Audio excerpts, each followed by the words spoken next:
Hello students, welcome you all on English Literature Topics platform. In this video, I am going to explain a very important literary topic, and that is aestheticism or aesthetic movement. Student, this movement came in later part of 19th century, and for this movement, art is just an art. Art is beautiful and art is just autotelic. Means देखो, ये जो movement है aestheticism, ये later part of nineteen century के later part में है, means Victorian age में आया, लेट विक्टोरियन एज में। इस मूवमेंट में जो फिलोसफर थे उनकी क्या थिंकिंग थी, उनके लिए अगर एक बहुत ही सिंपल लाइन में समझो तो उनके लिए आर्ट क्या था? सिर्फ आर्ट था। कला सिर्फ एक कला है। Art is just an art, उसके अलावा कुछ भी नहीं है। आर्ट सिर्फ एक आर्ट है, ठीक है। अगर आप किसी फ्लावर को देखते हो, एक एग्जांपल दे रही हूँ आपको, अगर आप किसी फ्लावर को देखते हो, आप उसको देख के सिर्फ ये बोल सकते हो अकॉर्डिंग टू एस्थेटिक मूवमेंट और एस्थेटिसिज्म कि वो फ्लावर बहुत ब्यूटीफुल है। That's it. अब अगर हम बोलते हैं, अब हमारी सोच क्या होती है? फूल में रंग कितना अच्छा है, ये रंग जो है इसका ऐसा यूज़ है और ये शांति देता है, ये देता है। मतलब हम लोग उसके साथ क्या करते हैं? आर्ट के साथ मॉरल और एथिकल वैल्यूज़ को ऐड कर देते हैं, जो कि एस्थेटिक मूवमेंट के बिल्कुल अपोजिशन में है। एस्थेटिक मूवमेंट कह रहा है कि अगर आपके पास कोई पेंटिंग है, कोई आर्ट है, तो आप उसको जस्ट आर्ट ही समझो। Art is just an art. Art is simply an art. Art is just an autotelic. उससे ज़्यादा वो कुछ भी नहीं है, वो अपने आप में ही है और उससे ज़्यादा वो कुछ नहीं है। तो आप उसको कोई भी मॉरल और एथिकल वैल्यू से ऐड मत करो। बहुत ही सिंपल लैंग्वेज में एस्थेटिसिज्म यही है। क्या है एस्थेटिसिज्म? एस्थेटिसिज्म के जो विचारक हैं वो यही बोलते हैं कि अगर आपके पास कोई भी आर्ट है, कोई कला है, चाहे वो पेंटिंग हो सकती है, म्यूज़िक, कुछ भी, तो वो जस्ट एक आर्ट है, उससे ज़्यादा वो कुछ भी नहीं है। उससे ज़्यादा आप उसके साथ कोई भी moral, ethical values, political values कुछ भी जोड़ नहीं सकते हो। आप उसको किसी चीज़ से रिलेट नहीं कर सकते, किसी चीज़ से एसोसिएट नहीं कर सकते, किसी चीज़ से कनेक्ट नहीं कर सकते। अगर आपके पास कोई पीस ऑफ आर्ट है तो उसको किसी चीज़ से आपको कनेक्ट नहीं करना है। ये है एस्थेटिसिज्म की सोच, ठीक है। अब ये एस्थेटिसिज्म कैसे आया, क्यों आया, कौन लाए, इसके कौन कौन से जो है फिलोसफर्स, विचारक हैं, तो इन सब पे मैं आपको पॉइंट टू पॉइंट बता देती हूँ। देखो, literary movement begin in later part of 19th century. Aesthetic movement जो है वो एक लिटरेरी मूवमेंट है, begin in later part of 19th century. Valued autonomous nature of work of art. और वर्क ऑफ आर्ट, अब देखो इसका अगर एक सिंपल सा डेफिनेशन अगर आप समझते हो एस्थेटिसिज्म का, तो क्या है? A work of art was self sufficient and has no other aim for its existence. जो एक वर्क ऑफ आर्ट जो है उसका वो सेल्फ सफिशिएंट है, उसका अदर कोई भी एम नहीं है, उसके एग्जिस्टेंस का और कोई एम नहीं है। सपोज कोई पीस ऑफ राइटिंग है और वो पीस ऑफ राइटिंग आप अगर उसको जज करते हो, पीस ऑफ राइटिंग को आप अपने अकॉर्डिंग उसको इंटरप्रेट करते हो, या पीस ऑफ आर्ट है, तो आप अकॉर्डिंग टू एस्थेटिसिज्म अगर उसको जज करोगे, उसको इंटरप्रेट करोगे, तो आप जस्ट यही बोलोगे कि वो वर्क ऑफ आर्ट जो है वो बहुत अच्छा है। That's it, it's beautiful, that's it. इतने में ही एस्थेटिसिज्म की डेफिनेशन ख़त्म हो जाती है। पर अगर आप ऐसे बोलते हो इसमें ये दिया गया है, ये समझाया गया है, इसकी मॉरल वैल्यूज़ ये है, इससे हमें ये समझ में आता है, इससे सोसाइटी वालों को ये समझ आएगा, तो ये सब एस्थेटिसिज्म के खिलाफ है, उनके अपोजिशन में है। आपको ये सब बातें नहीं करनी है, क्योंकि अकॉर्डिंग टू एस्थेटिसिज्म उसका अदर आर्ट का कोई अदर एग्जिस्टेंस हो ही नहीं सकता है, ठीक है। तो ये जो है एस्थेटिसिज्म है। मोटो क्या है इसका? एस्थेटिसिज्म का एक बहुत इम्पॉर्टेंट स्लोगन आप बोल सकते हो इसका, art for art sake. Art for art sake, art अपने आप में ही है। ये आर्ट फॉर आर्ट सेक जो है एस्थेटिसिज्म का एक मोटो है, एक स्लोगन है। बहुत बार एग्जाम में क्वेश्चन भी आता है आर्ट फॉर आर्ट सेक से रिलेटेड, तो आपको ध्यान में रखना है कि ये एस्थेटिसिज्म का मोटो है। The concept of a poem और novel as an end in itself without moral purpose. It focuses on beauty in art, music and literature. जैसा कि मैंने आपको बताया कि एस्थेटिसिज्म को किसी भी पीस ऑफ आर्ट में जो है moral purpose, ethical purpose, political purpose नज़र नहीं आता है। वो सिर्फ क्या करते हैं, फोकस करते हैं उसकी ब्यूटी पे, ठीक है। द टर्म जो ये टर्म है, the term originated in France, जो एस्थेटिसिज्म टर्म है originated in France and was developed by Baudelaire और फॉलबर्ट, मेलरम एंड अदर्स। मतलब एडगर एलन पो और बहुत सारे ऐसे जो है राइटर्स हैं जिन्होंने इस टर्म का यूज़ किया है। बट ये कहाँ ऑर्गेनेट हुई, फ्रांस में। बहुत सारे ऐसे राइटर्स हैं जिन्होंने यूज़ किया है। The idea was proposed by the German philosopher, पर ये जो आइडिया है वो proposed by the German philosopher Immanuel Kant in his Critique of Judgment. उनकी बुक है इमैनुअल कांट की, जो कि जर्मन फिलोसफर हैं जिनका नाम है इमैनुअल कांट। उनकी बुक है क्रिटिक ऑफ जजमेंट, जो 1790 में आई है। उसमें ये जो आर्ट फॉर आर्ट सेक जो है, ये आइडिया जो है एस्थेटिसिज्म का, ये प्रपोज किया गया है। The view of French aestheticism was introduced into Victorian England by Walter Peter. देखो, इंग्लैंड में जो ये एस्थेटिसिज्म को प्रमोट करने वाले जो हैं वो वॉल्टर पीटर माने जाते हैं। वॉल्टर पीटर जो है उन्होंने इंग्लैंड में एस्थेटिसिज्म को प्रमोट किया है।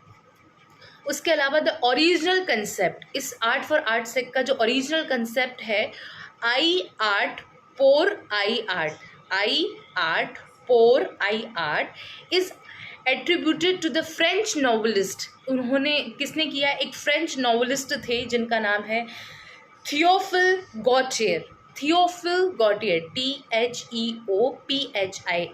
Theophile गॉटियर, GAUTIER। ये जो फ्रेंच नॉवलिस्ट हैं, इन्होंने इसका ओरिजिनल कॉन्सेप्ट है जो आर्ट फॉर आर्ट सेक का जो है दिया है, जिसको आई आर्ट पोर आई आर्ट फ्रेंच में दे रखा है।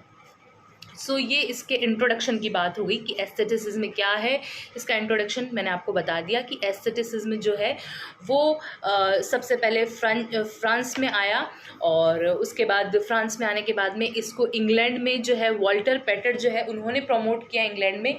और इमैनुअल कांट जो है एक जर्मन फिलोसफर, इसको प्रपोज्ड करने वाले हैं। उन्होंने अपनी बुक क्रिटिक ऑफ जजमेंट जो 1790 में आई थी, उसमें इस जो है एस्थेटिसिज्म को प्रमोट किया।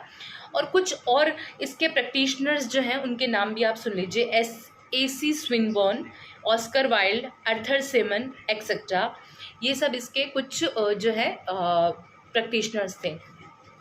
अब देखो, एस्थेटिसिज्म मीन्स, अब वैसे तो मैंने आपको बता दिया एस्थेटिसिज्म का क्या मीनिंग है। वो लोग एस्थेटिक मूवमेंट वाले लोग क्या सोचते हैं, जो ये विचारक हैं, उनके लिए आर्ट सिर्फ एक ब्यूटी है, उससे ज़्यादा कुछ नहीं है। वो हमें कोई भी चीज़ नहीं सिखाती है। आर्ट जो है हमारे लिए कोई मॉरल पर्पज़ नहीं है, कोई पॉलिटिकल पर्पज़ नहीं है, कोई एथिकल पर्पज़ नहीं है। वो हमें कुछ भी नहीं सिखाता है।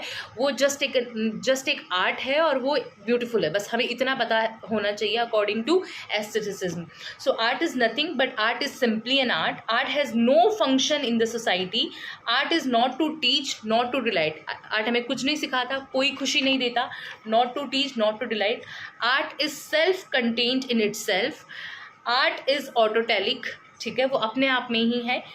You should not connect or associate with any other moral values, ethical values, political capitalism, etc. आप आर्ट को नहीं कनेक्ट कर सकते हो, नहीं एसोसिएट कर सकते हो पॉलिटिकल वैल्यूज़ से, मॉरल वैल्यूज़ से, एथिकल वैल्यूज़ से या कैपिटलिज्म से। Art is just an art, art is just an autotelic, अपने आप में ही है वो। Art is inner expression of a man, एक इनर एक्सप्रेशन है, अंदर का एक्सप्रेशन है एक व्यक्ति के।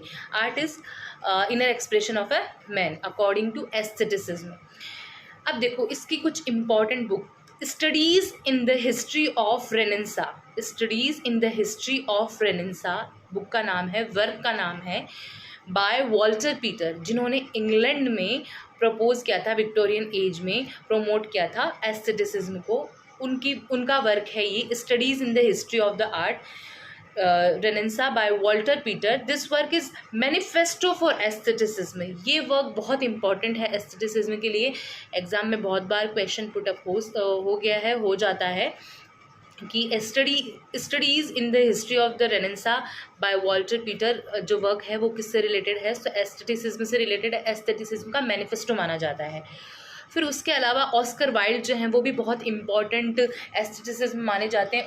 उनका work the picture of Dorian Gray, जो ये इम्पॉर्टेंट वर्क है, बहुत इम्पॉर्टेंट वर्क है एस्थेटिसिज्म का, पिक्चर ऑफ डोरियन ग्रे। उसके अलावा importance of being Earnest, an ideal husband, lady, Windermere's fan, ये सब बहुत और इम्पॉर्टेंट वर्क हैं एस्थेटिसिज्म के। और एक इम्पॉर्टेंट बात इसकी है, the follower of this movement believe that art should only B beautiful. ये तो मैंने बता ही दिया कि इस मूवमेंट के जो फॉलोवर थे उनके लिए art should only B beautiful, बस एक आर्ट जो है एक ब्यूटीफुल होता था। अब इसके इनके फॉलोवर को बोला गया द डिकेंडेंट, DECADENT। एग्जाम में क्वेश्चन आ सकता है कि एस्थेटिसिज्म के फॉलोवर कौन है, तो डिकेंडेंट है। ये भी एक मूवमेंट था, was a late 19th artistic and literary movement. ये एक लेट 19th सेंचुरी में, लेट उस टाइम में आया डिकेंडेंट। तो ये एक आर्टिस्टिक एंड लिटरेरी मूवमेंट था, centred in western Europe, that followed an aesthetic ideology of excess and artificiality. ठीक है, इन्होंने फॉलो किया एस्थेटिक वैल्यूज़ को, एस्थेटिसिज्म को, एस्थेटिक मूवमेंट को इन्होंने फॉलो किया, तो ये डिकेडेंट कहलाते हैं। सो ये एस्थेटिक मूवमेंट था, एस्थेटिसिज्म था। एस्थेटिसिज्म क्या है? ये एक ऐसा मूवमेंट है जिसकी सोच है art is just an art, art is autotelic, art is simply an art, बस यही इनका मोटो है। आर्ट फॉर आर्ट सिक, इनका जो स्लोगन है आर्ट फॉर आर्ट सिक, वो इम्पॉर्टेंट है, वो ध्यान में रखना है। और इसको इंग्लैंड में प्रमोट करने वाले वॉल्टर पेटन हैं। और उसके अलावा जो ये सबसे पहले फ्रांस में आया, और जर्मन फिलोसफर इमैनुअल कांट जो हैं, वो क्रिटिक ऑफ जजमेंट 1790 में जो उनका बुक था, उसमें उन्होंने इस एस्थेटिसिज्म को जो है प्रपोज किया। सो ये एस्थेटिसिज्म के बारे में इम्पॉर्टेंट कुछ टॉपिक्स थे जो मैंने आपको बताए।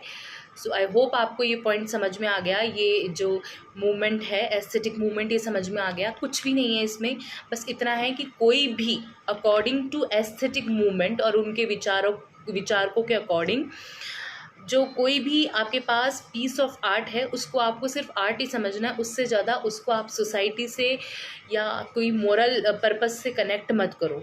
ये मत उसके अपना इंटरप्रिटेशन मत दिखाओ उसमें कि जो है ये इसलिए बनाया गया है, ये पेंटिंग है। सपोज़ कोई पेंटिंग है और पेंटिंग को आप अपने अकॉर्डिंग इंटरप्रेट कर रहे हो कि आजकल दुनिया में ये सब चल रहा है। सपोज़ कि कोई ऐसी भूखमरी पे कोई पेंटिंग बनाई गई है और आप उसको कनेक्ट कर रहे हो कि वहाँ पे भूखमरी ज़्यादा है, इसलिए ऐसी पेंटिंग बनाई गई है। तो ये सब आपको नहीं करना है, आपको सिर्फ ये अच्छा ये पेंटिंग है, दैट्स ब्यूटिफुल, बस इतना आपको ध्यान रखना। Art is just an art, art is an autotelic, उससे ज़्यादा कुछ नहीं है आर्ट। ठीक है, बहुत ही सिंपल सा मूवमेंट है। उसके अलावा आप एम.एच. अब्राहम की जो ग्लॉसरी हैं उसमें एस्थेटिक मूवमेंट को अच्छे से पढ़ सकते हो, तो आपको और ज़्यादा जो इसके राइटर्स हैं या इम्पॉर्टेंट कुछ बुक्स हैं उनके बारे में पता चल जाएगा। अदरवाइज़ आप जो है नेट पे देख सकते हो। आपको थीम इसके समझ में आ गई, मतलब इसका जो एस्थेटिक मूवमेंट क्या बोलना चाहता है वो आई थिंक आपको समझ में आ गया कि बस ये क्या बोलना चाहता है कि आर्ट जो है एक आर्ट है, उससे ज़्यादा कुछ नहीं है। ठीक है, उसको किसी भी मॉरल पर्पस के साथ, किसी भी पॉलिटिकल पर्पस के साथ, किसी भी एथिकल पर्पस के साथ कनेक्ट मत करो, एसोसिएट मत करो। आर्ट जो है अपने आप में ही है, आर्ट फॉर आर्ट से। ठीक है, अब आपको इसके नोट्स बनाने हैं तो नोट्स बनाने के लिए आप गूगल कर सकते हो, एम.एच. अब्राहम की बुक पढ़ सकते हो। उसके अलावा कोई भी ऐसी बुक लिटरेरी मूवमेंट्स की, तो उसमें आप एस्थेटिसिज्म पढ़ सकते हो अच्छे से। और उसके बाद अब आपको समझ में आ गया तो आप अच्छे से नोट्स बना सकते हो, इम्पॉर्टेंट राइटर्स के नाम लिख सकते हो, जिसके प्रैक्टिशनर्स हैं उनके नाम लिख सकते हो, उनके वर्क्स के नाम लिख सकते हो। हाँ, आपको वॉल्टर पीटर की जो बुक है studies in the history of the Renaissance, इसका नाम जो है बहुत ध्यान में रखना है। इसके अलावा ऑस्कर वाइल्ड की जो बुक्स हैं उनका नाम ध्यान में रखना है। और जो प्री रैफलाइट के कुछ राइटर्स जो हैं, पेंटर्स जो हैं, वो भी इस एस्थेटिसिज्म में प्रैक्टिशनर्स रहे हैं। सो ये एस्थेटिक मूवमेंट है। तो आपको आई होप समझ में आ गया और आपको वीडियो हेल्पफुल लगा हो, बेनिफिशियल लगा हो, तो चैनल को सब्सक्राइब करें, लाइक करें, शेयर करें। Thank you.